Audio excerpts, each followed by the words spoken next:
All right, I'm going to show you guys drills of charts and graphs. Something you're going to have to know how to do is take derivative of data. So in real life, data is a bunch of numbers. It's you can make a chart of values. It's not too often an equation. We work with equations our whole life, but data is a lot of times a picture. It's a chart. So we can take a derivative of these, and these are required on the AP test. So when you take a derivative of a picture, so when somebody says derivative at 1, you find 1 and go, what line's on it? So if I highlight here in red, this line between those two dots, I don't know if you can really see that, but that right there, we've got to find the slope of that line. So when you take a derivative of a picture, you're just finding, because the derivative, remember, is the slope of the tangent line. If your line's straight, then that has one slope the whole time. You just find that slope. So if you were to count, this is up here at 5 down to 1, so it's actually 4 over 2, because that dot's right here at 2. All right, so it's 4 over 2, which is 2, and that is your derivative. It's just the slope of this line. Okay.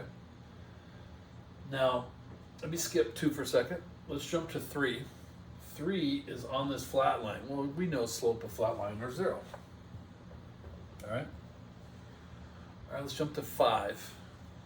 5 is on this line, so then I got to find the slope between that check mark and that check mark right there. I got to find the slope between those two guys. All right. So if I count down, that's 5 down, 3 over. But remember, it's heading down, so it's negative 5/3. So all you're doing is find the slope of the line, okay, which is pretty easy. All right, now there's a couple special cases. As the graph meets at a weird angle, I refer to it as a hard point. I just kind of made a name. AP tests will call it a cusp if it meets kind of like this. But anytime the graph is not meeting nice, the derivative does not exist. So you got a line come here. Here's the reason behind it. The slopes have to match.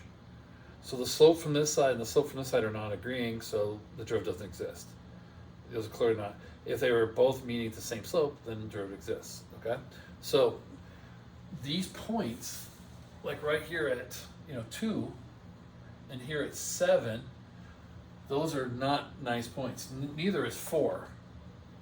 Those are what I call hard points. The derivative does not exist. So at 2 and 7, the derivative does not exist. Or at 4 if I had asked that question. All right. So anytime the graph meets weird, it's like that. Okay. All right. Last question. Derivative at 8. Okay. It's kind of blending here. Let me draw a line there. All right. Just so all the questions there stand out. All right. So the derivative at 8. Now 8's on a curve. Whenever it's on a curve, we approximate by checking the slope between 2 points nearby. So I'll use my red pen to do it. So I just found the slope here, because we're trying to approximate that. Well, those look parallel, and parallel lines have the same slope. So to approximate the black line slope, we just find the slope of the red, right? So on a curve, you just find a point on each side and find their slope. So the slope of this is 3 over 2, and so that's your derivative, okay? So we'll practice more in pictures in class, but that is how you take a derivative of a picture, all right? Derivative chart's the same as kind of like we did here in the curve, but it's actually a little easier to see because all the numbers are listed for you. So if somebody asks you derivative at 2, if the number is not on the chart, so 2 would fall right here, then you just find the slope of the points on each side. So you just actually find the slope between these 2 points like that. Now remember, slope is the y's over the x's. The y's are the bottom numbers, x's. Clearly it says x's and y is f of x. You have to show work, so 17 minus 21, y2 minus y1 over x2 minus x1, 4 minus 0. And I get negative 4 over 4, which is negative 1. And that's how you take a derivative of a chart. Now, let's jump over to the one on the right, derivative at 12. 12 is on the curve, so if the point is actually on the curve, we still go 1 point each direction, but that will move us a little bit wider. We would find the slope between those 2 points. All right? So then I would do, again, I'll draw a line here to split these up. 26 minus 24, y2 minus y1 over 16 minus 8. I get 2/8, which is 1/4. right?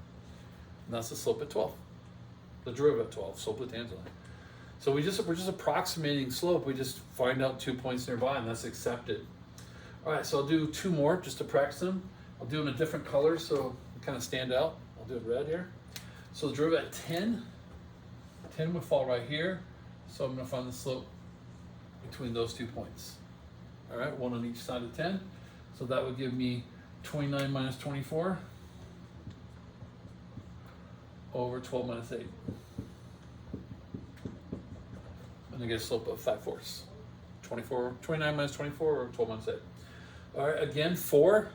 I'll do it in the, hopefully my blue works here. 4 is on the curve. So I check those 2 points, one on each side of the 4. So I got to do 24 minus 21.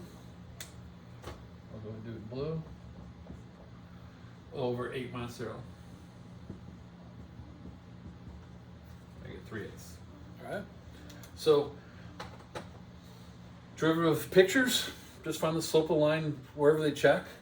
So it's like this starts at 2 and ends at 4. So any point between 2 and 4, the slope is 0. 2.1, 2.2.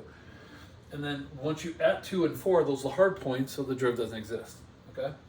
And then anything greater than 4, all the way up to 7, 4.1, 4.2, 4.3, 4.4, all the way to 6.7, 8, 9, all of those are on that line, and they all have a slope, whatever that slope of that line was.